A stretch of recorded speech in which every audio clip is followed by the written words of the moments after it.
不对，这应该不是专门奔着他来的，否则就不会只出动一艘非洲了。应该是梵玉在对外探索。他不知道自己所处的这座荒岛距离永夜大陆有多远，但他可以确定一点，绝对在雷雨海域外。梵玉的非洲是怎么穿过雷雨海域飞出来的？完了，他内心突然咯噔一下，他隐隐觉得自己的退休生活可能要结束。而就在这时，他看见那座非洲正在快速逼近，而且好像是已经看见了布满这座荒岛的鬼物一般，已经开始快速掉头，几乎没有任何犹豫。鬼皇95嘴角溢出一丝鲜血，催动秘法，在一瞬间爆发出极其恐怖的速度，以肉眼难以捕捉的速度快速追上非洲。他必须追上去讲明情况，否则当这艘非洲回到梵域后，那再次袭来的可能就是梵域的通天主了。一级警报！一级警报！梵域商格非洲上，一个中年男人正面色煞白的对着手里传音符高吼道：“这里是商格372号非洲，州长王可在距离新大陆东部1.4万公里发现一座大型海岛，海岛上布满大量鬼物。此时，一个疑似鬼皇的鬼物正在快速逼近，速度极快。王阁主！”中年男人停顿了一下后，面色煞白，眼里满是恐惧，咬紧牙关，沙哑道：“无法返程，无法返程。327号非洲准备点燃戒子式自爆，麻烦照顾好我妻儿。”紧接着，他望向身旁那一双眼神，都是些年轻小伙。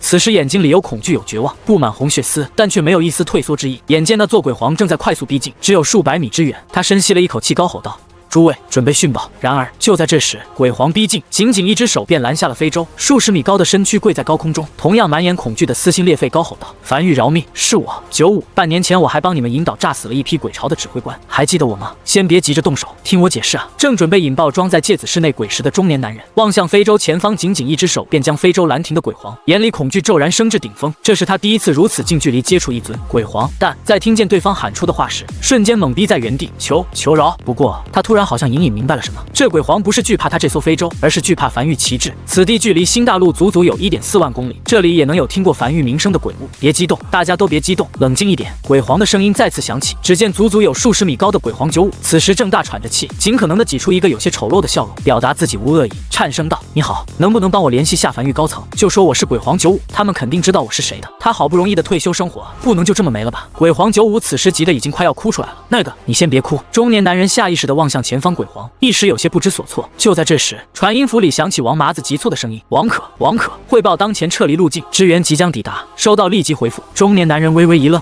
王阁主，那尊鬼皇追上了我们，拦住了非洲，说自己叫鬼皇95，让我联系梵玉高层。”话音落下，传音符那边突然寂静下来，数息后才传来王麻子极其古怪的声音：“鬼皇95不是死了吗？你先问问他是不是昔日栖息在齐天平原和梵玉相处1年的鬼皇95，我去联系狱主。”中年男人抬头望向非洲外满眼泪水的鬼皇，深吸一口气，高吼道：“你昔日是栖息在齐天平原和梵玉相处1年的鬼皇95吗？”“不是，是黄泉口区域那个。”95有些着急的扣着脑袋：“95这名这么大众吗？你们认识几个95啊？我是在黄泉口区域给你们引路的那个95。”中年男人再次低头：“不是，他说他是黄泉口区域那个，那就对了。”传音符里传来王麻子的一道叹气声：“已经联系上狱主了。”扔出去一枚传音符，一张传音符从非洲里轻飘飘的飞出来。鬼皇95也不敢怠慢，急忙用双指甲小心翼翼地将这张传音符夹在指缝间。片刻后，传音符里传来一道不夹杂任何感情的熟悉声音：“我叫陈凡，梵玉之主，听说你扣了我的人，说什么条件放人。”熟悉的声音，这些日子偶尔做梦，这道声音都会在他脑海里响起，正是梵玉狱主陈凡的声音。鬼皇95身子微微一震，下意识道：“我的条件是希望。”不对，他猛然反应过来，声音中带着哭腔，颤声道：“陈狱主啊，我没扣你的人啊，我是看见他们路过，想着他们可能渴了，过来给他们送点水喝，他们随时都可以走。我是95，半年多前我帮你指引用梵玉那个大家伙轰死了一个指挥官，你还记得吗？记得，通天柱轰不死你，轰得死。”鬼皇95咬牙迟疑许久，索性直接摊牌了，将自己在黑渊复活，随后占领了一座岛屿后凝聚出自己种族天道的事情详细说出。传音符沉默了一会，过了足足有数十息后，传音符里才传来声音：“我记得鬼族需要占领一座大陆才能凝聚自己的种族天道，什么时候占领一座荒岛也能凝聚天道？那我不知道。”鬼皇95坚定地摇了摇头：“这我真不知道。反正我占领了这座无人荒岛后，种族天道就凝聚了。天帝好像认为这个荒岛是一座大陆，那你这岛够大的，确实不算小。”鬼皇95有些自得点了点头，但很快又反应过来现在不是拉家常的时候，又有些忐忑道：“行吗？你给个准话。不行我现在就跑，你的人我给你放回去。”传音符又没了动静，又过了半晌后，才再次传来那家伙的声音：“你们种族叫什么名字？”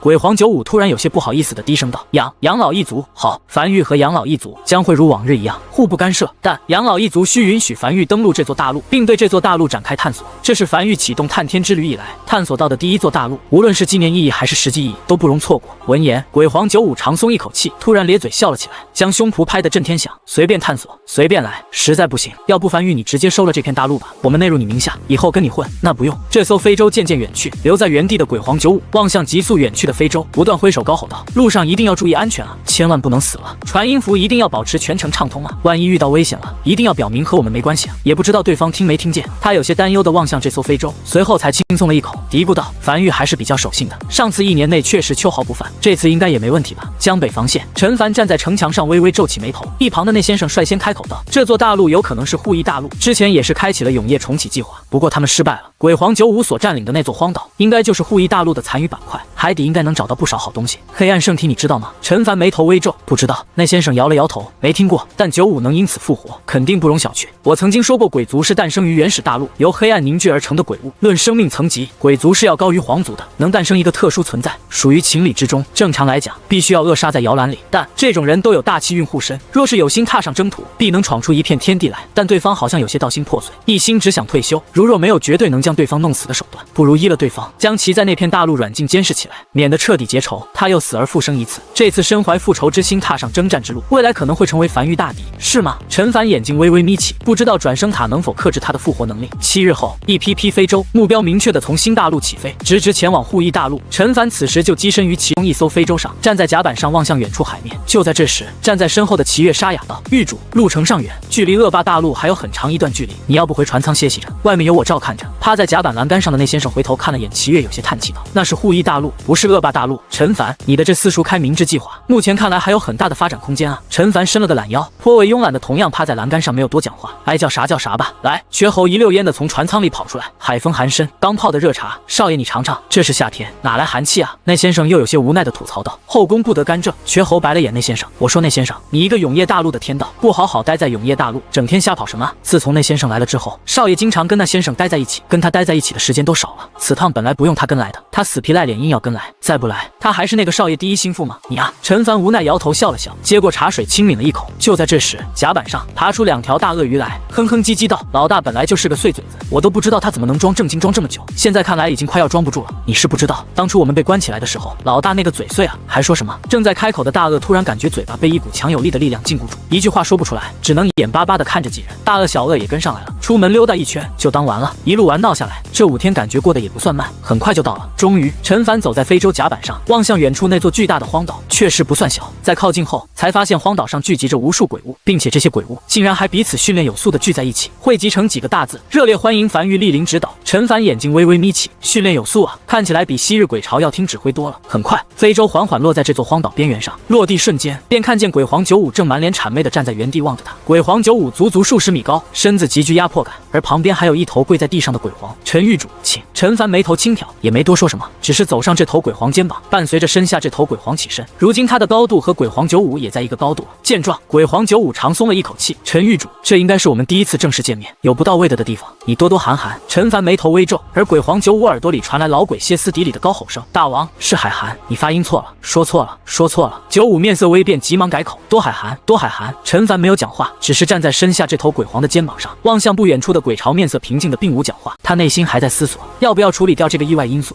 黑暗圣体，非我族类，其心必异。此等人物一旦放出去成长起来，转头对付樊玉，必成为心头大患。他停顿了许久后才开口道：你的属下身上好像没有那种鬼巢特有的恶臭味。95嘿嘿一笑，有些自得道：我教会他们洗澡和刷牙了，挺好。陈凡轻点了下头，笑着望向95，天生黑暗圣体，倘若你踏上征战之路，必定会有一番成就。你真就甘心栖身于这座小岛上，小吗？鬼皇95挠了挠头，我觉得挺大的，我拢共也才几十米高，要那么大的地盘干什么？而且什么倘若踏上征战之路，必有一番成就，这话也就说说罢了。皇族那么厉害，不也是死在了樊玉手里？哪怕黑暗圣体真的很厉害，但这方天地间肯定还有比黑暗圣体更厉害的东西。一旦遇见，我还不是的死？哪有什么绝对厉害的东西？那巅峰之路又岂是那么好走呢？我是死了一遭的人，重新复活后，我很多东西都想明白了。如今这样，我就已经很满足了，挺好。陈凡停顿了许久后，才突然再次笑了起来。95啊95，其实你我有很多相像的地方，我所求的也不过是一片安心之地，安心度过余生。我陈凡在此可给你一个诺言，只要你不踏上征战之路，不与樊玉兵戈相见，樊玉和杨老一族互不干涉。但倘若未来有开战的那一日，就各凭本事了。相信我，你没有第二次复活了。有陈狱主你这句话足够了。鬼皇95深吸了一口气后，膝盖重重砸向地面，单膝跪地，声音响彻天地间，震耳欲聋。容道：“鬼皇95，今对天地发誓，自此刻起，一不犯凡域防线，纵一砖一瓦；二不犯凡域子民，纵老弱妇孺；三不犯凡域道统，纵星火微光。若为此事，生死魂灭，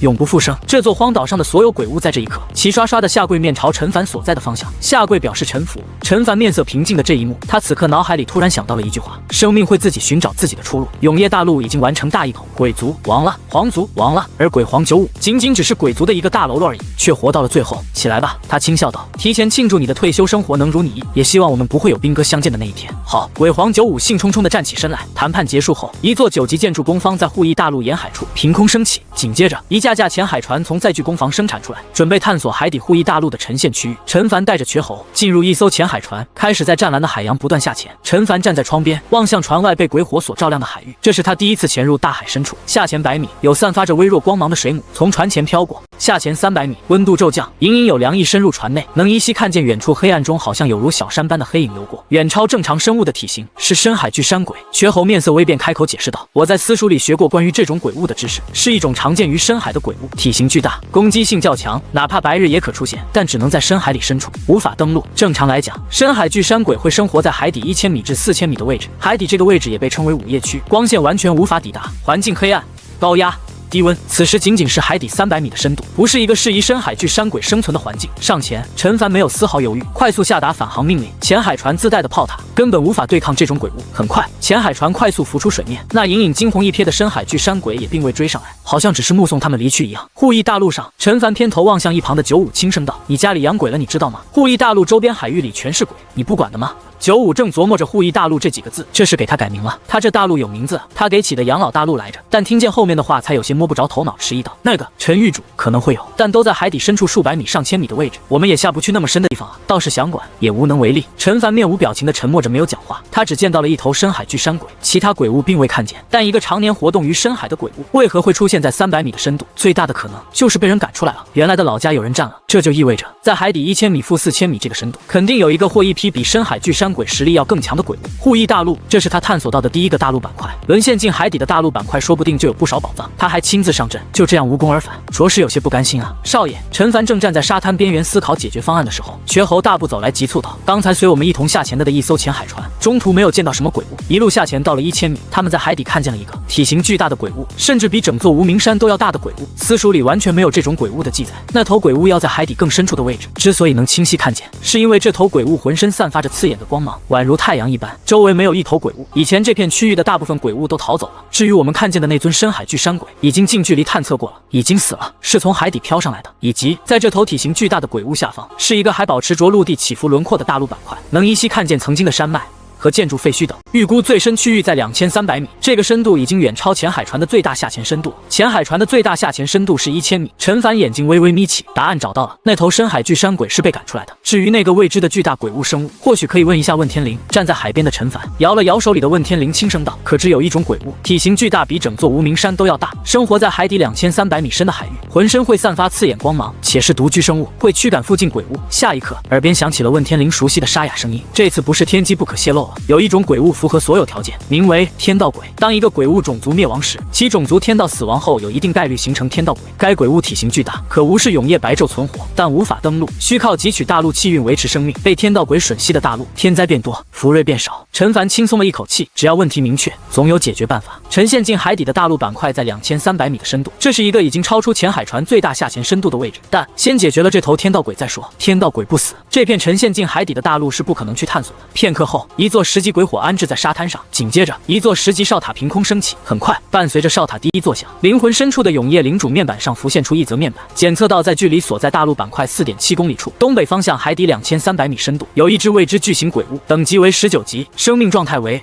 完好无损。19级的天道鬼，陈凡低声呢喃着，这回心里有数了。紧接着，一艘非洲停靠在他面前，然后他默默在原地打造了一座10米宽的10级城墙，开始挨个打造玄武炮、朱雀炮、青龙炮、白虎炮。下一刻，这4门神炮开始融合，缓缓形成一门小巧的20级的天道炮。随后，陈凡将这门20级的天道炮移植在非洲上，这才大功告成。他望向灵魂深处的永夜领主面板，建筑名称：天道炮，建筑品级：紫色，建筑等级：20级，建筑效果：城防建筑，10级满级效果：万物刍狗，天地同寿，20级满级效果：九九归一，天地悲鸣，天地悲鸣。陈凡眉头微微皱起，天道炮的满级效果介绍总是有些模糊，看不明白什么意思，但不出意外的话，应该也是一个增强威力的效果。在完成了这一系列工作后，陈凡长吐一口气，望向正站在面前等待命令的一个中年男人笑了起来。别紧张，怎么称呼？回禀狱主。这个中年男人有些紧张且忐忑道：“属下叫王可，隶属于樊玉商阁，担任327号非洲的州长一职。”好，陈凡轻点了下头，指向不远处已走上非洲开始忙碌的后勤阁成员。接下来说的话，你要认真记。你需要乘坐非洲抵达深海天道轨上空，然后启动天道炮，将其诛杀于海底。不过，所搭载在327号非洲上的是20级天道炮，樊玉如今威力最大的武器，其后坐力不是一个非洲所能承受的。在天道炮的启动瞬间，这具天道炮连同非洲都会粉碎。我为天道炮设置了一个3息延迟，当你确定启动后，天道炮会在3息后延迟启动。后勤阁成员已在你非洲甲板上布好传送阵，你需在这3息内快速通过传送阵回到护翼大陆。至此，任务顺利完成。可有其他意义？没有了。这个名为王可的中年男人眼里带着丝丝狂热，脖梗青筋暴起的高吼道：“保证完成任务，那就去准备准备。”陈凡笑了起来，拍了拍王可的肩膀：“去吧。”很快，护翼大陆沙滩边，一个个樊玉成员动起来。与此同时，一座连接着仓库腐蚀雕塑正在不断闪烁着微弱白光，全力催动着，在天道轨身亡的第一时间，将掉落物品吸上来，免得被海底深处暗流不知道卷哪去了。或许是樊玉的动作有点大了，鬼皇95有些按捺不住好奇心，找到瘸猴，试探性的询问道：“樊玉这是有大动作？”他不敢打扰陈凡，就只好来问问瘸猴了。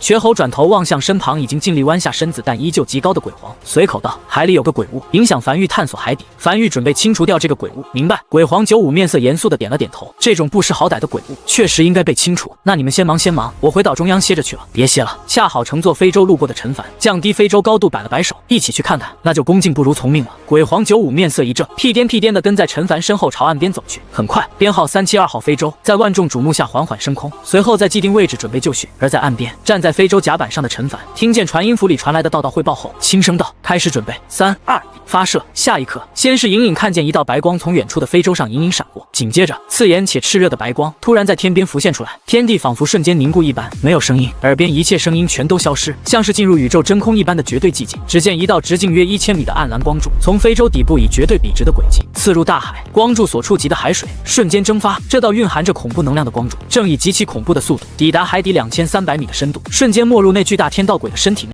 天道鬼宛如太阳般在海底散发着刺眼的光芒，但这一刻他看见了真正的太阳。几乎瞬间，天道鬼连一丝反抗挣扎都没有，开始快速瓦解。光柱能量在天道鬼体内瞬间爆发出来，海底诞生了一颗直径50里的炽热太阳。紧接着，海水开始剧烈翻涌，海水温度开始快速上涨，强烈的光芒从海底冲出，照亮了护翼大陆东侧天空。冲击波以固体的形式在海水中快速传播，所过之处，海底山脉被踢平，板块被掀起，一炷香后，余波渐息，海面上出现了一个直径超数10里、持续旋转的巨大漩涡。此等震撼场面难得一见。而站在非洲上的陈凡面色毫无波澜，望向眼前这一幕，则是平静轻声道：“樊玉热爱和平，但一些不听话的存在，只能让其永远安息了。”站在一旁，脑袋和非洲齐平的鬼皇95，此时整个人身子控制不住的抖若筛糠，眼里满是浓郁到实质的恐惧。陈凡不经意的看了眼鬼皇95的神情，眼里闪过一丝笑意。清除天道鬼是主要目的，但顺便杀鸡儆猴一下，再敲打一下95也是顺便的事情。现在看起来效果还不错，两个效果都挺好的。过了许久，海面才渐渐平息下来。从始至终，鬼皇95都不清楚海底到底有什么鬼物，值得樊玉如此大阵仗的诛杀。陈凡也没有解释的打算，只是站在原地安静的看着这一幕。这是樊玉20级天道炮第一次试爆，当他亲眼看见这一幕时，他就知道伤害溢出了。实际上10级天道炮应该也够用了，但也无所谓，一是为了稳妥，二是为了试爆，看看威力如何。不过他还是不知道满级效果99归1的天地悲鸣是什么意思，再问问问天灵吧。很快，问天灵给出了答案：天道炮20级满级效果99归1，天地悲鸣。当大陆晋升至3级大陆后，99座20级天道炮可合成一座红色品级的大陆级战略武器天眼轨道炮，消耗代价巨大，全力催动之下，可轻而易举摧毁一座不妨较弱大陆。陈凡眼睛微微眯起，这回就解释得清楚多了。如果没有问天灵，谁能猜到是这个意思？而且还多送了他一个消息，让他知道了比紫色品级更强的一个品级是红色，而红色品级就已经是大陆级的战略武器了。一旦启动，往往意味着一座大陆陨落，也意味着惨烈到极致的最终决战开启。那是得快点拥有一个大陆级战略武器了。陈凡低声呢喃着，目前樊玉的对外探索仅仅发现了鬼皇95所在护翼大陆，并没有发现其他种族和大陆。但万一附近有一个拥有大陆级战略武器的3级大陆呢？对方要侵占永业大陆呢？他就只能束手就擒。少爷，怀里传音符里响起瘸猴的声音，海底那头天道鬼的掉落物品已通过腐蚀雕塑收了回来，你要来看看吗？好。当即，陈凡身下这艘非洲开始启动，落在不远处岸边的一座仓库旁。站在仓库旁的瘸猴见陈凡走来，急忙将手里的3个东西递了上去。少爷，就是这3个，共3样。第一样，薄如蝉翼的建筑蓝图，一宝名称，单兵攻防，一宝品级，紫色，易保效果。可批量打造，供单人使用，且对使用者无修为限制，并威力巨大的单兵武器。紫色，梵域第二个紫色品级的建筑。呼，陈凡缓缓吸了一口气，咧嘴笑了起来，捏碎手里这张薄如蝉翼的蓝图，顿时永夜领主面板可打造建筑里便出现了一座新建筑。回去后打造在永夜大陆上看看效果。第二个异宝是一枚类似于鹅卵石的东西，他在手里掂了掂，还没看面板就已经笑了起来。这枚鹅卵石内部流淌着紫色丝线，看起来极其美艳，不出意外应该也是紫色品级的。异宝名称：大陆核心，异宝品级：紫色，异宝效果。特殊材料，陈凡眉头微微皱起。从名字来看，这东西很屌，但异宝效果又看不出来有什么用，应该也是类似于天才地宝那种某个建筑升级所需的吧？陈凡，难道你真有大气运加身？跟来看热闹的那位看见这一幕后，已经愣在原地，眼里满是骇然。大陆核心就这么轻飘飘的到手了？你知道？陈凡挑眉，他刚准备从怀里掏出问天绫来着。当然知道。那位深吸了一口气后，才面色严肃道：2级大陆晋升至3级大陆有3个条件，其中之一便是消耗大陆核心1个，而这3个条件里最难的就是大陆核心这个条件，而如今这条件已经被你完成了。陈凡有些面色古怪的低头望向手里这颗鹅卵石，晋升至3级大陆所必需材料之一，就这么轻松得到了。随后他望向最后一个掉落物品，是枚金黄的半透明果子。异宝名称：天运，异宝品级：紫色，异宝效果。服用后可获得1缕天运，这1缕天运可在关键时刻让服用者运气大幅提升。这是天运。那先生像是一个导游般在旁边咂巴着嘴开口解释道：“吃过鱼子酱吧？这个天运就类似于天道鬼的鱼子酱。天道鬼在吞噬了大陆气运后，会在体内形成天运，然后慢慢消化，有的时候还没消化完被杀死了，所积累的天运便会成为掉落物品，吃了它能给自己增加气运。”就在这时，身旁的王麻子眼中闪过一丝迟疑，有些不确定，上前一步开口道：“狱主，这个柿子价值很高吗？我好像吃过这个柿子。你疯了？”那先生望向王麻子，有些无语道：“天运只有从天道鬼体内获得，你从哪吃啊？你家后院柿子树里能长出来天运来啊？”陈凡眼睛微微眯起，你仔细说说。好，王麻子深吸了一口气，陷入回忆，仔细斟酌道：“那是很久很久以前了，永夜就立的时候，那个时候梵域还没创建，在江北陈家36号站点的站长之前，我还担任过江北陈家47号站点的站长。那是一个临海站点。有一天我闲来无事，正在站点内溜达着，突然发现荒原上多出来4、5个柿子，我瞅着挺好看的，拿回来掰开仔细闻了闻，是清甜的。刚好有个运输货物的商队离开，我琢磨着应该是从马车里掉下来的。这种事情时有发生，一般来讲不是特别值钱的东西，就默认是我的了。然后我就给那几个柿子都吃了，那柿子样子就和狱主你手里的这个柿子样子差不多。”陈凡和那先生纷纷面无表情，沉默在原地，久久不语。王麻子说的有鼻子有眼的，不像假的。既然不像假的，那这个事情就有些离奇了。瘸猴更是满脸懵逼的望向王麻子：“你的意思是，少爷辛辛苦苦将永夜大陆升至2级大陆，并探索到护翼大陆，用20级天道炮轰死了一个天道鬼，才获得了一个柿子？你老人家在江北荒原时期就将这玩意儿当糖豆吃呢？那个我是不浪费了。”站在原地的王麻子有些忐忑地望向狱主，他感觉自己好像犯了一个大错。他当时也不知道这玩意儿这么值钱啊。良久后，那先生才再次开口：“你当时吃的时候就没发现这玩意儿和正常柿子不一样吗？正常柿子哪有半透明的，里面还有液体缓缓流淌的。我只是听过柿子，知道柿子大概长什么样子，以前也没见过柿子。江北以前也种不出来柿子，我还以为柿子就长这样呢。琢磨了一会儿后，就给咽进肚里了。”呼，那先生沉默良久后，才长吐了一口气：“我终于知道你是怎么穿过雷雨海域了。大道50，天眼49，人遁其一。这天地下没有绝对必死的困境，哪怕是雷雨海域，也一定有一条能正常通过的路径。不过这道路径在不断变化，几乎无法通过。而你在天运护身下，恰好通过，还一来一回穿了2次。你能跟我说说，你当时吃了几颗补？”太久了，王麻子有些硬着头皮小声道：“4颗、5颗，我忘了，反正感觉吃完后挺饱的。”得，我怎么感觉不仅仅是陈凡你天命所归呢？就连你这手下王麻子也是天命所归啊！陈凡轻笑着拍了拍王麻子的肩膀：“没事儿，放轻松，这叫天命所归。梵域，没有你的这次贪吃，梵域也发现不了新大陆。发现新大陆对于梵域来讲，那可是大功一件。自梵域成立以来，梵域成员立下的功劳大小无数，但发现新大陆绝对算得上首功，其重要性对梵域是颠覆性的作用。”在听见狱主这话，王麻子这才稍微放松了一点。当然，陈凡话锋一转：“你既然忘记你吃了几颗天运，也不知道用没用完，以后做事还是要稳妥起见，不能仗着自己吃过天运再去作死。”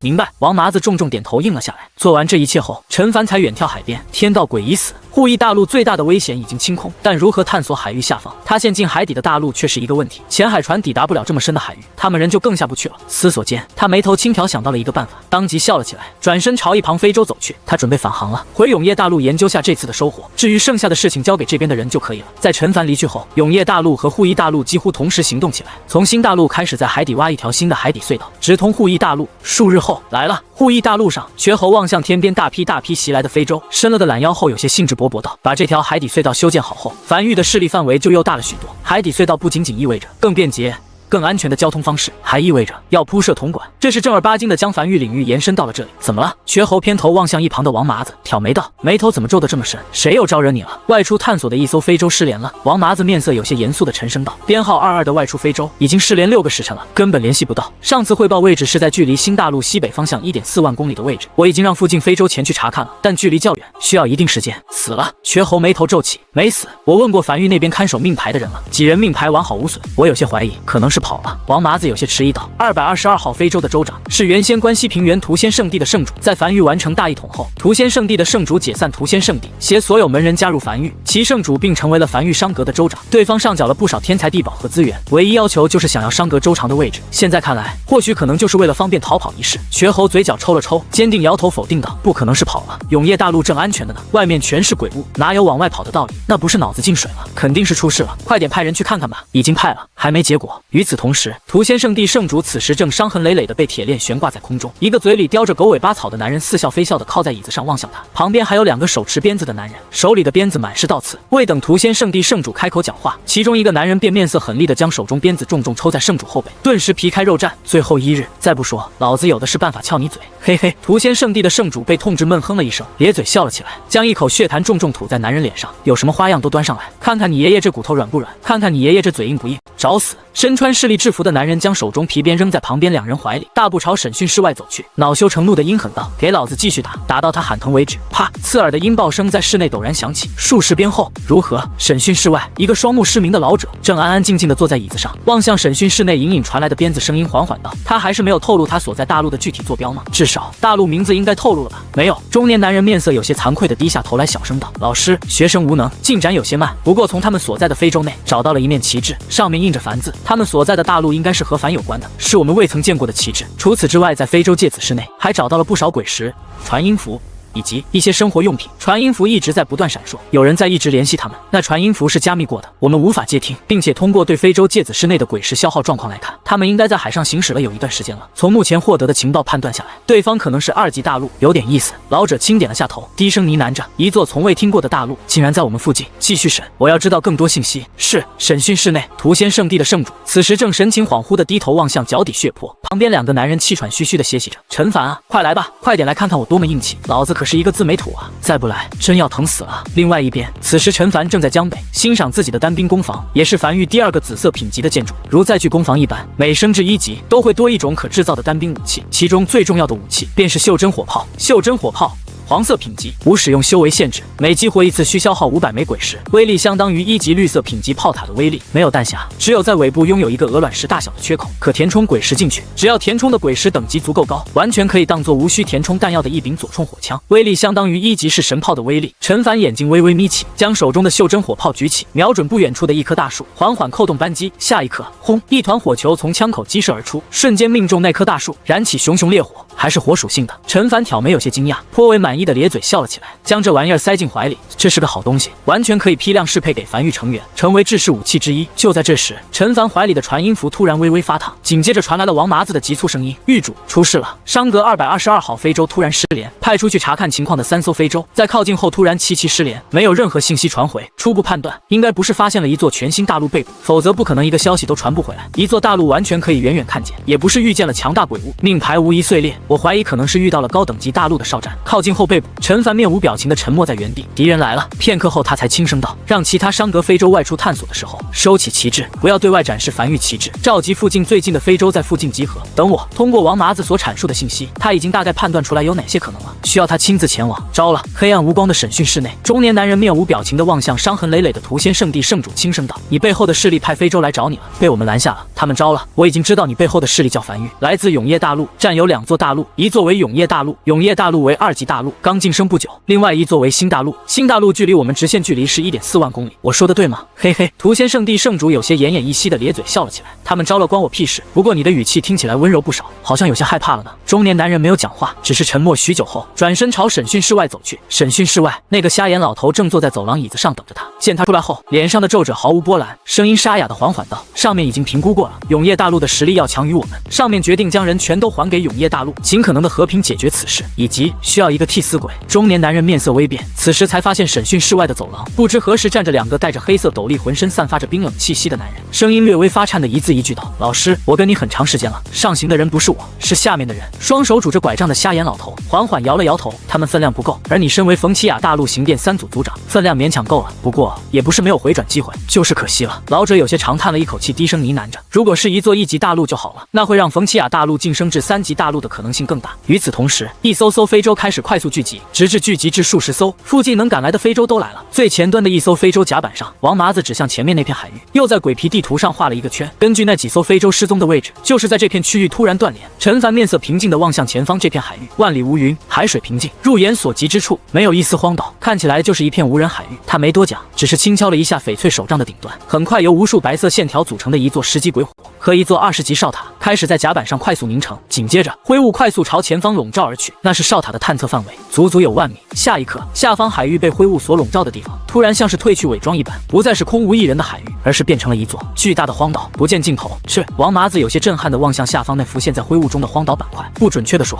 应该是一座大陆板块。他在那可看见的荒岛板块里看到了大量建筑以及大量的炮塔，而在建筑中间还站着不少人。此时就那样抬头望向他们一众非洲，此时这些人好像意识到自己被发现了，开始有些慌乱地四处奔跑。这赫然是一座完全隐形的大陆，想要将这么一块大陆彻底隐形，所付出的代价可想之大。他大概猜到那些非洲是怎么突然失联的，在完全不知晓的情况下驶入大陆上空，净空受控，应该还有其他阵法或者建筑效果，切断了传音符的通讯，或者是阻止开口之类的，瞬间制服，从而导致没有一条信息传回来。狱主王麻子有些面色难看道：“接下来我们怎么做？先跟对方打个招呼，去客人家了，要先敲门，这是梵域的基本礼仪。”陈凡面色平静地摆了摆手。下一刻，舟群散开，一艘搭载着20级天道炮的非洲从舟群内驶出来，停在最前方。伴随着击扩声传来，一门银白色的20级天道炮从舟底伸出，并将炮口缓缓瞄准前方这座隐匿于天地间的大陆——冯奇亚大陆其中一角。智囊阁中的7、8个人亲自来此，面色严肃地抬头望向悬停在距离大陆不远处的数十辆非洲，思索着接下来的应对之策。一个老者面色毫无波澜的沙哑缓缓道：“刑店那边仅仅是对第一批被捕的人下手重了点，后面的人下手都不重，而且无一人死亡，有不少缓冲空间。先看看这梵域的态度，倘若对方愿意提出条件交换人质，第一时间答应，尽可能的和平解决此事。没有哪座大陆愿意轻易开启一场战争，对方肯定也不想轻易开启战争。”话音落下，剩余几个智囊团也纷纷点头。到了2级大陆这个级别，已经不是1级大陆未统一的那个时候了。只要开启一场战争，轻轻松松消耗数百亿乃至上千亿枚鬼石是很正常的，而基本上大部分战争都不可能回本，就算打赢，对方大陆的底蕴也早已经消耗一空，不会有太多收获。因此，除了疯子以外，没有哪座大陆会愿意轻易开启一场战争。然而，就在他们正耐心等待梵域主动开口的时候，其中老者面色瞬变，只见悬停在空中的非洲四处散开，紧接着一艘非洲从舟群中驶出，一门银白色看起来极不起眼的小巧炮塔缓缓伸了出来。操，是20级天道炮，可以安置在非洲上，但在非洲上只能发射一炮，一炮过后舟毁人亡，无论是使用代价还是一炮消耗都极其巨大，这是在大陆之间的战争进行到极致的时候才会动用的手段。而梵域没给他们过多思考时间，那门银白色的小巧炮塔已经开始缓缓散发白光，那是已经在蓄能了。对方在识破了他们的大陆伪装后，没有放任何一句狠话，直接开启战争，而且是跳过了试探阶段，动用天道炮，这意味着战争会立即进入白热化的阶段。这一炮一旦射出，冯奇亚大陆的3级大陆梦几乎瞬间碎裂，再无晋升至3级大陆的机会。住手！来不及过多思考，这个鬓角发白的老者紧握手里的可以将声音响彻在天地间的一宝，高吼道：“你的人没有死，都活着呢！冷静一下，梵域，别动手！”然而，那天道炮的蓄能没有任何中断的趋势，反而蓄能速度越来越快。完了！负责审讯屠仙圣地圣主的那个中年男人望向这一幕，面色瞬间煞白。他知道完了，不是他完了，而是整个冯奇亚大陆都完了。这一炮下去，双方大陆必将开启一场血战，不死不休的那种。两个大陆都会被巨大的战争压力彻底拖垮。而那个独眼老者坐在审讯室的走廊里，虽然看不见发生了什么，但还是能听见，只是低声轻叹一口气，呢喃着：“也罢，至少不用让我的学生当替罪羊了。现在无需替罪羊了。”这一炮下来，冯奇亚大陆无数人会因此死亡，彻底没有了缓和的空间。双方必须不死不休。这个时候自然也不用替罪羊了。下一刻，轰！一道几乎点亮了整座天空的炽热光柱，猛地从非洲船舱地部的天道炮中激射而出，带着极其恐怖的危险气息，轰向冯奇亚大陆。只是并未直直命中冯奇亚大陆，而是从冯奇亚大陆上空划过，落入海域中。大量海水因此沸腾并狂涌。这一炮像是轰碎了冯奇亚大陆的的伪装一般，冯奇亚大陆不再是仅仅只能被哨塔看见冰山一角，而是彻底显露出来。紧接着，一道平静且毫无波澜的声音缓缓在天地间响起：“我叫陈凡，江北繁域之主。时息内将我的人带出来，否则将视为贵大陆对繁域的正式宣战。”言罢，陈凡站在非洲甲板上耐心等待着，指关节在栏杆上轻扣着。他不想开启一场战争。虽然永业大陆如今发展很快，但他所需的是继续发展的时间，而不是一场拖垮永业大陆的战争。不过，不想开启战争，不意味着形势要软。真要打起来，他用天道炮乱轰也能轰沉一座2级大陆。紧接着，他看见了一艘非洲从大陆上快速升空，快速驶到几人面前。甲板上站着屠仙圣地圣主和被捕的其他人。除此之外，一个鬓角发白的老者，此时正面色急促地高举一枚传音符，高吼道：“见过繁域之主，我是冯奇亚大陆的智囊阁成员。”手里这枚传音符直连冯奇亚大陆之主。很快，传音符里响起了一个老者的声音：“陈域主好魄力，刚才那一发攻击至少消耗了40亿鬼石，为了救几个手下，他们当真值这个价？”陈凡面色平静地轻声道：“既为我繁域成员，理当受繁域庇护，伤他们一分一毫，都是对繁域的挑衅。繁域不惜一切代价，必诛杀之。”话音落下，原本正满脸得意站在敌方非洲甲板上的屠仙圣地圣主，此时身子微微一僵，抬头望向陈凡，内心一处突然被触动了。浑身伤痕的圣主望向陈凡，咧嘴笑了起来，感觉身子也不痛了。如果正儿八经跟着这么一个老大，好像也不错。说白了，有几个人在落难的时候，会有人不惜消耗40亿枚鬼石来救你一命的。这辈子真要遇到这样的一个老大，死也值了。紧接着，非洲甲板上已经被捆绑起来当做替罪羊的中年男人，此时僵在眼底，有些难以置信的抬头望向陈凡，眼底深处闪过一丝信仰的崩溃。樊玉为了救自己的几个手下，不惜消耗40亿枚鬼石，而他为冯奇亚大陆兢兢业业了一辈子，他主子二却在最后时刻被当成替罪羊送了出去。随后，敌方非洲的上老者手里的传音符传来一道冰冷的声音：“人，你带走。”另外一个人是刑殿3组组长，他负责主要审讯，人交给你，任意处置。此事了。我希望日后永业大陆和冯奇亚大陆互不相反。只是陈凡在看见最后一个被捕樊玉成员成功回家后，却不紧不慢的道：“把我的人折磨这么久。”轻飘飘的一句两清就想了这事儿，50亿枚鬼石和任意一张紫色品级建筑蓝图，1天内我要看见，若未看见，直接开战。他不做亏本买卖，一发20级天道炮那么贵，能让他白轰了？你有点过分了。传音符那边响起一道恼羞成怒的怒斥声：“他们又没死，就他们身上那点伤，配得上50亿枚鬼石吗？配得上？”陈凡面色平静的轻声道：“他们如今的身价已经是40亿枚鬼石了，1天后我会派人来接收，如果没凑齐，我不介意让他们的身价上升到80亿枚鬼石，这回肯定不会丢进海里，大可放心。”陈凡，传音符对面的声音变得阴冷起来：“莫要欺人太甚，不是仅仅你有20级天道炮，我们也有，你能这样轰我们？你以为我们不能这样轰你？挺好。”陈凡笑了起来：“那就对轰吧，谁怂谁孙子。”说罢，数十艘非洲当即便掉头开始返航。冯奇亚大陆核心一处，看似气急败坏的冯奇亚大陆之主，此时看着智囊团快速商议过后递来的纸条，可得到的结果是，无论输赢，他们晋升3级大陆的概率为0%。冯奇亚大陆之主低头看了一会儿手里的纸条，良久后才轻声道：“先别走，条件答应了你了，50亿枚鬼石可以，紫色品级的建筑蓝图不可能，最多送你一个紫色品级的异宝。”返程路上，陈凡站在甲板上迎着海风轻笑着，还行，这笔买卖还是划算的。不过让他奇怪的是，屠仙圣地在关西平原可是以软出名的，但此次却展现出格外的硬，不仅仅是圣主一个人硬，哪怕是下面的人也很硬，硬的有些出奇。故而也是受刑最重、受刑最久的人。这个势力内部的风气倒是有些古怪，或许是平日一直软，生怕别人觉得自己是真软，所以一旦遇到一些关键时期，就一定得硬，宁死也要硬。狱主。就在这时，其余几个被捕的樊狱成员，此时满脸羞愧地走上前来，低声道：“我们没事儿。”陈凡摇了摇头，没太在意。等会儿将你们吐露出去的内容汇报给少秋，让少秋总结一下，看看冯奇亚大陆都知道我们一些什么，以后大胆透露，能被你们知道，其实不算什么重要消息，透露了也无碍，少受点苦，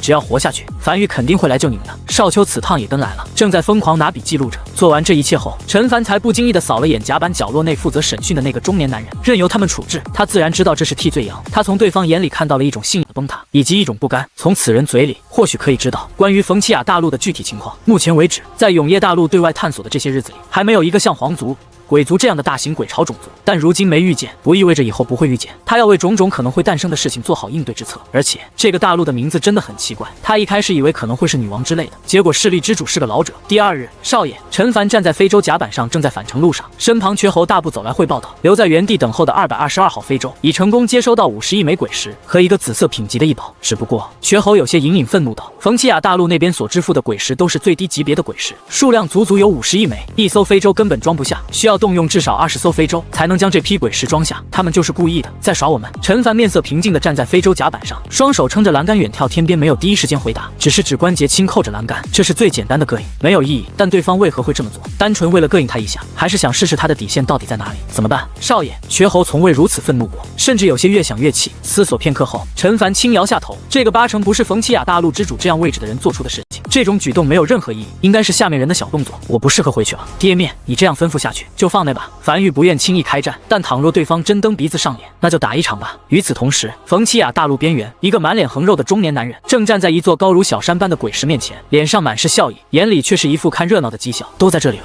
，50亿枚鬼石，一个不少，要不你数数？话音落下，周围忍不住响起一阵阵低笑声。一想起几十艘非洲开始搬运这么多鬼石的画面，他们就感觉这笔战争赔款支付的也颇为解气了起来。哦对，这个满脸横肉的男人装模作样的一拍脑门，从怀里掏出一个紫色品级的异宝，恭恭敬敬地递到屠仙圣地圣主手里。这是另外一件赔偿的紫色异宝，你收好。屠仙圣地圣主按住了准备发怒的大长老，面无表情地接过这枚异宝塞进怀里，然后站在原地等待狱主的指示。见屠仙圣地圣主没有任何表情，这个中年男人有些略微无趣地撇了撇嘴。片刻后，圣主怀里的传音符响了，在听见命令的那一刻，他笑了起来。10息后，他满意地望向自己手里这枚刚写好的木牌子，大步走至这座如小山堆起的鬼石山面前，将牌子插进地面。樊玉所属，少一枚，开战。狱主有令，不太好拿，就放这儿了，由你们保管。屠仙圣地圣主拍了拍手，笑着望向面前这个面色有些难看的中年男人，要保管好，一旦发现少了一枚，那就准备开战吧。希望你们冯琪雅大陆的天道炮也能如此精准地轰在永业大陆。说罢，没有丝毫停留，他带着那枚紫色品级的异宝，转身朝身后非洲走去。樊玉的人是走了，但中年男人面色却极其难看。这50亿枚鬼石组成的小山，此时已经成为了一个烫手山芋，而且目前处理这件事情看起来好像有些很难体面了。联系上面，他微微咬牙，这件事已经超出他的处理范围了。放肆！放肆！冯琪雅大陆之主正面色愤怒地指着前来汇报消息的手下怒吼道：“全大陆官员彻查！我倒要看看，我的命令下达下去后，竟然不能被完全执行。比起这件事带来的后果，他更愤怒的是，他亲自下达的命令，竟然有人敢篡改。下面的人已经听调不听宣了，必须彻底整治。是。7日后，陈凡在城墙上看着下方被带回来的那个中年男人，将他带来上马。很快，这个中年男人被带上城墙，见到陈凡后，挺着脖子，面色冰冷的一字一句道：“你从我嘴里问不出任何消息。我曾对圣上玉玺起誓过，不会对外泄露关于冯琪雅大陆的任何情报，否则掌心是痕，剧痛终生。而且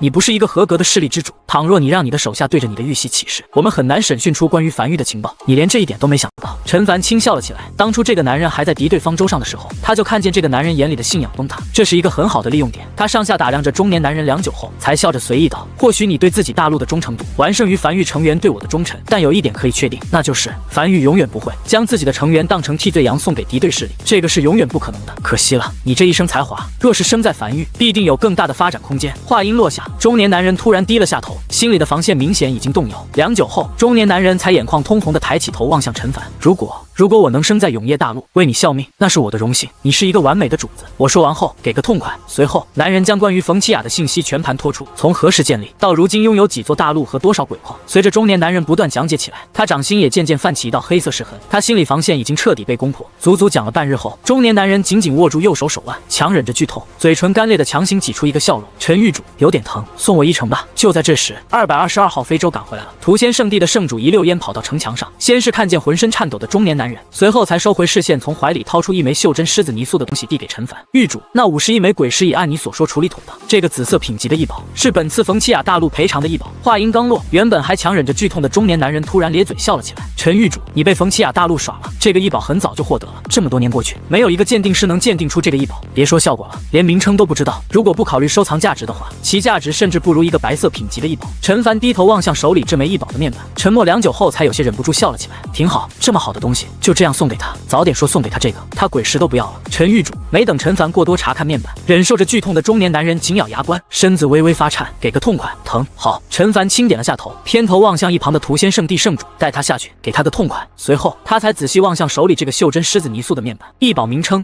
天狮，异宝品级紫色，异宝效果：镇路之宝，激活后无法移动，将会镇压大陆一方气运，使其风调雨顺，无法被天道鬼窃天炮等任何手段所偷取气运，3级大陆方可鉴定。陈凡满是笑意地看着手中的袖珍狮子，随后才转身走向一旁的传送阵，准备回樊玉。片刻后，站在江北荒原上的陈凡将手里的紫色品级异宝天狮缓缓抛在空中，下一刻，手里的狮子泥塑开始在空中迅速变大，直至变成一座高有数十米的巨大狮子雕塑，重重砸在江北荒原上。紧接着能看见无数道泛绿色的光线，宛如蜘蛛网一般，瞬间从狮子雕塑为中心星朝四周快速蔓延而去，数十息功夫便笼罩了整个永夜大陆，随后瞬间没去。至此，这座镇陆之宝彻底扎根至永夜大陆，镇压永夜大陆一方气运，确保永夜大陆的气运不会流失和被偷盗。时间就这样一点一点流逝，永夜大陆一点一点发展，稳步就班。狱主陈凡裹着袄子站在江北防线的城墙上，翻阅着手里的竹简，而王奎同样穿着一个厚袄子汇报道：距离永夜大战已结束1年，今年雨季已过，一整年过去了，马上要迎来第2年了。这1年内，永夜大陆风调雨顺，而且也马上要迎来我们凡域私塾的第1年春考了。按照狱主拟定的9门学科来选出9个榜首。陈凡翻阅着手里的竹简，私塾其天道赐福效果就是榜首可获得特殊奖励，这个事情要重视一下。如今凡域正在对外探索的阶段，我们需要更多的人才加入凡域。明白？王奎认真点了点头，随后才继续汇报凡域的鬼石收入和支出。陈凡站在城墙上，沉默着远眺天边。如今凡域的进账根本不够开启一场大型战争的底蕴，他需要一条新的且稳定的鬼石来源渠道。就在这时，在王奎口干舌燥的汇报中，陈凡怀里的传音符突然微微发烫，紧接着对面传来缺喉警惕且急促的声音：少爷，有其他大陆的人在靠近新大陆，我们的非洲已将其拦下，对方目标很明确，但看起来没恶意，正在尝试与我们沟通，说想打通2座大陆的贸易网络，请求下一步指示，我去看看。陈凡当即先打断了王奎的汇报，前往港口通过传送阵快速抵达新大陆。很快，陈凡在距离新大陆18.9公里的海域上，站在非洲甲板上看见了一艘被凡域非洲围起来显得孤零零的非洲，对方甲板上站着一个穿着皮袄的老者，此时正双眼炯炯有神地望向他们。少爷，瘸猴从怀里掏出一个异宝递了上来，低声道：这是对方的见面礼，对方已经表达过了意思，说想和永夜大陆建立起贸易关系。这座大陆不是永夜大陆，但对方却明显知道永夜大陆和凡域的名字，我怀疑是冯奇亚大陆泄露的情报。陈凡没有表态，只是先接过异宝，异宝名称明察令，异宝品级紫色。光看见这2行字，陈凡便眼睛微微眯起，这已经足以说明诚意了。这份见面礼能买冯奇亚大陆的命了，他喜欢这么有诚意的人。他继续往下看去，异宝效果会判断持有者势力的综合情况。凡域通过铜管和吊篮的组合建造了凡域高铁，若凡域同意，天地间可诞生凡域高铁建筑蓝图，无需铜管和吊篮，通过建筑蓝图可直接做到凡域高铁的效果。凡域可获得天地的特殊奖励。这个陈凡没有讲话，若有所思地思考了3息后，将怀里这个异宝收进怀里。现在不是仔细思考这个的时候，抬头望向不远处那艘非洲的未知来客，双臂笑了起来。远道而来，一路奔波辛苦了，来，我们下去喝茶。片刻后，陈凡坐在茶桌前，亲自为这位从未谋面的老者沏了一杯茶后，才笑着道：来，尝尝。对面的老者先是端起茶杯抿了一口后，才赞叹道：好茶。随后也没绕弯子，长话短说道：我来自于黑鬼大陆，位于冯奇亚大陆正北边5000公里的方向，一座2级大陆，并不是太强，只是根据我们获得的信息，认为永夜大陆是一座极具潜力的大陆，希望在首次见面表达足够高的诚意，以及我们黑鬼大陆是一座热爱和平的大陆。如今我们已经和4座大陆建立了长久的贸易关系，本次前来主要目的想近距离了解下永夜大陆，并且互通2座大陆的信息，尝试和永夜大陆建立起一段贸易关系，彼此互通有无。说完后，老者盯着陈凡，等待着陈凡的回应。陈凡眉头轻挑，倒是没想到对方是来自黑鬼大陆的。虽然已经从那个冯奇亚大陆的族长嘴里听说过，但暂时不想去接触。倒是没想到对方主动来了，而且出手还这么阔绰。如果方便的话，你可以讲讲你们和其他大陆的主要贸易商品是什么？我大概有个概念。没问题。这个骨瘦嶙峋、披着皮袄的老者点了点头，洋洋洒洒地说了一大堆，其中让陈凡印象深刻的便是他们贸易的蓝色品级异宝芬奇亚令，一种特殊的异宝。比如你升级一座建筑需要花费20亿枚鬼石，但你如今又没有这么多鬼石，便可以使用芬奇亚令，消耗30%的鬼石升级这座建筑，剩下的70%鬼石在一定期限内还清即可。陈凡眼睛微微眯起，他突然意识到冯奇亚大陆这个大陆的名字来源了，明显就是芬奇亚大陆的谐音。现在看来得重新评估一下冯奇亚大陆的危险性了。能分期就意味着能透支未来的力量，可以在短时间内爆发出强大的战力。如今距离和冯奇亚大陆接触已经过去半年左右了，双方基本上没有任何接触了，但通过他渗透入冯奇亚大陆的暗格成员可得知，冯奇亚大陆正准备早日晋升至3级大陆，然后灭了梵域，双方必有一战。巧了，他也是这样想的，不过他不打算等到晋升至3级大陆再动手。随后陈凡沉默了许久后才试探道：你们大陆有挖掘地底的需求吗？自然。老者下意识开口道：哪座大陆没有挖掘地底的需求？无论是挖掘上古时期留下的鬼矿，还是发现一座无人大陆，又或是基建等，都会有挖掘地底的需求。陈凡拍了拍手，很快不远处走来一头绝地傀儡，二话不说开始挖地，很快便挖出一个小坑，身子没入坑内，效率极高。骨瘦嶙峋的老者看见这一幕后，眼中闪过一丝茫然，这是什么异宝？他怎么从没见过？有了这东西，对于一座大陆来讲，简直不要方便太多，很多地方都能用到。说价，老者声音下意识急迫起来。陈凡眼帘下垂，不紧不慢地抿了一口茶，简单介绍了绝地傀儡的制造难度和稀有程度。下一刻，1万枚鬼石。对面的老者皱眉思索了一会儿后，重重点头，值这个价，可以作为长期贸易商品。他深吸了一口气后，从怀里掏出一个储物袋，放置在桌子上。这里是100万枚鬼石，你可以让下面人点点，先预定100个绝地傀儡。紧接着，陈凡打开储物袋，意识进入到一片极其宽阔的区域，望向那一枚枚鬼石，突然僵在原地。100万枚，不多不少，不是他数的，是储物袋区域上方有容量显示，清清楚楚标注着，最多可容纳100万枚鬼石，现容纳100万枚鬼石，已达上限。只是怎么是3级鬼石啊？100万枚3级鬼石，那就是1亿枚鬼石。等等，他突然反应过来，1级鬼石数量太小了，对于2级大陆平日和其他大陆的大宗贸易来讲，可能都已经默认3级鬼石是基础鬼石单位了。所以对方所说的1万枚鬼石是1万枚3级鬼石。他尽量不经意地吸了口气，平复了下心情后，才继续漫不经心道：“不用点，我信你，陈狱主大气。”这个骨瘦嶙峋的老者自此有些佩服地竖起大拇指。我们黑鬼大陆是极其注重诚信的，有空了，陈狱主你还是让人点一点，绝对不会少1枚鬼石的。陈凡没有讲话，从这句话他可以判断出来，对方应该是看不见储物袋空间内那个面板的，他完全没有提及鬼石等级的问题，就让这个美妙的误会持续下去吧。随后，陈凡继续不经意的随口道：“这储物袋怎么卖的？我们永业大陆出品的储物袋容量没这么大。”这个老者低头看了眼摆在桌子上的储物袋，若有所思的点了点头，随后才咧嘴笑了起来。陈狱主，这个也是我们黑鬼大陆的特产，有不同品级的，缺点是只能容纳鬼石，特点是容纳的数量足够多，名为鬼石储物袋。如果樊玉需要的话，可以批量购买。像这种可容纳100万枚鬼石的鬼石储物袋，是蓝色品级的鬼石储物袋，价格是……老者也缓缓竖起了一根手指，1枚鬼石。老者嘴角微微抽了抽，陈狱主你说笑了，价格是1000枚鬼石，10个储物袋可换1个绝地傀儡，我们可以以物换物，倘若哪一方需求的多一点，也可以用鬼石购买多余所需量。陈凡眼睛微微眯起，没有讲话，半晌后才突然笑了起来。成交。对方说的1000枚鬼石，也就是10万枚鬼石，10个储物袋换他1个绝地傀儡，他肯定是不亏的，毕竟他的绝地傀儡制造出来也就消耗1000枚鬼石而已，赚麻了，要少了。在陈凡果断答应的一刻，老者内心突然咯噔了一下，他知道自己明显要少了，但很快又觉得很满足了，毕竟这是生活工坊升至17级后所可打造的产物。对方现在明显是大陆刚晋级，很多建筑还没升级起来，连生活工坊都没升级，等对方日后将生活工坊升级起来后，这笔买卖就做不成了，所以如今能多赚一点是一点。想到这里，他突然又笑了起来，紧接着一老一少都满脸笑意地望向彼此，眼里写满了满意。这次接触，双方都很满意。在确定了储物袋和绝地傀儡这2个可以大宗贸易的商品，闲聊了一阵后，这个骨瘦嶙峋的老者所乘坐的非洲再次升空，踏上返程的路途。他站在甲板上，望向渐行渐远的新大陆，眼里满是感慨。他是真没想到这次示好，竟然可以又建立一条稳定的贸易体系，也没想到樊玉真的有商品，也有财力。新大陆，陈凡站在岸边，拄着翡翠手杖，一路注视着消失在视线里的非洲，忍不住笑着感慨道：“这是好人。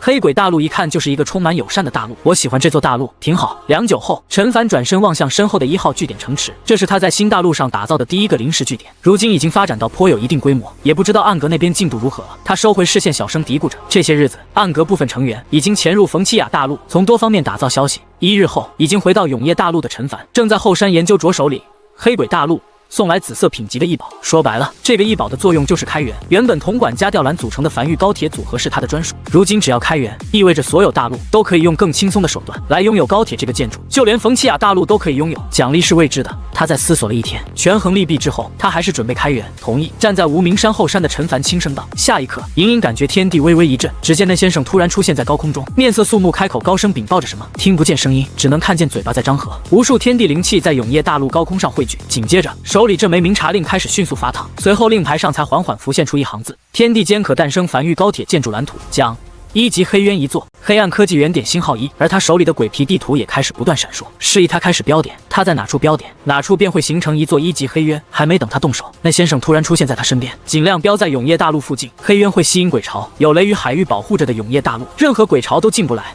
陈凡轻点了下头，他也是这样想的，在距离江北不远处的海域上轻点了一下，如果从空中俯瞰，便会看见大量黑暗正被海量天地灵气像是在包丸子一样不断挤压摔打，直至彻底凝实，砸在那处海域上。一个黑渊缓缓形成，黑渊可以简单理解为大型鬼矿，鬼族可以在此批量生产鬼物，而人类或其他种族可在此开采鬼石，很不错的奖励。那先生笑了起来。一座1级黑渊在全部开采完毕后，能开采出100亿枚鬼石，只有这个奖励吗？没有别的奖励了，那其实还是感觉有些亏啊。算了，其实也不亏。陈凡没有理会在旁边自己嘀嘀咕咕的天道，而是眼睛微微眯起，望向灵魂深处的永业领主面板。开源后的建筑蓝图叫做樊玉高铁，是有樊玉前缀的建筑蓝图。如今他没有任何一个建筑是拥有哪个势力的名称作为前缀的，所以这个应该是比较稀有的，或说是非常稀有。而在面板上缓缓浮现出了一个额外板块，黑暗科技树，一个处于暗淡的大树，在大树的枝干和分叉上有不少暗淡的图标。而在大树最底部，一个暗淡的图标正在缓缓闪烁，闪烁速度极慢。大树右下角还有一行面板，黑暗科技原点剩余1点，用1点黑暗科技原点可点亮这个科技树上那个第一个暗淡的图标。黑暗科技名称：资源生成。黑暗科技品级：无。黑暗科技类型：视力加成。黑暗科技效果：视力所属范围自然诞生鬼矿概率增加10%，所需消耗黑暗科技原点1点。PS 无法升级，相当于一个视力 buff， 类似于它完成隐藏天道赐福的一样。先点亮也没啥可选的，只有这一个图标能点亮。很快，在这个图标被点亮后，永夜领主面板上也多出了这么一条信息显示。与此同时，他看见了下一个图标开始缓慢闪烁。黑暗科技名称：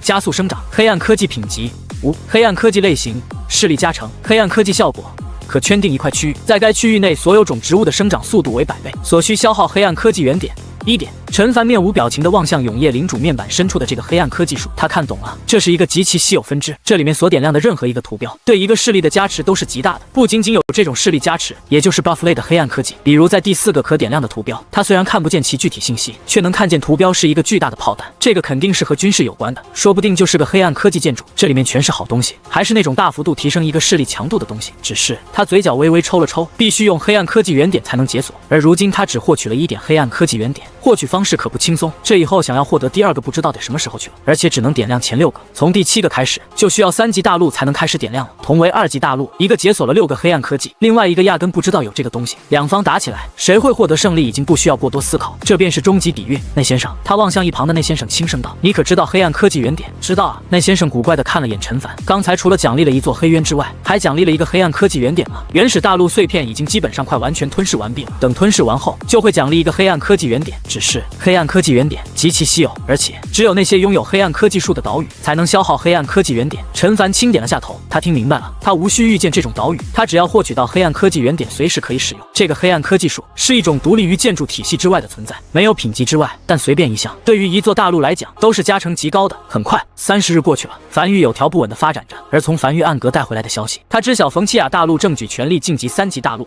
和他们在拼发育，和梵域拼发育吗？那只能祝你好运了。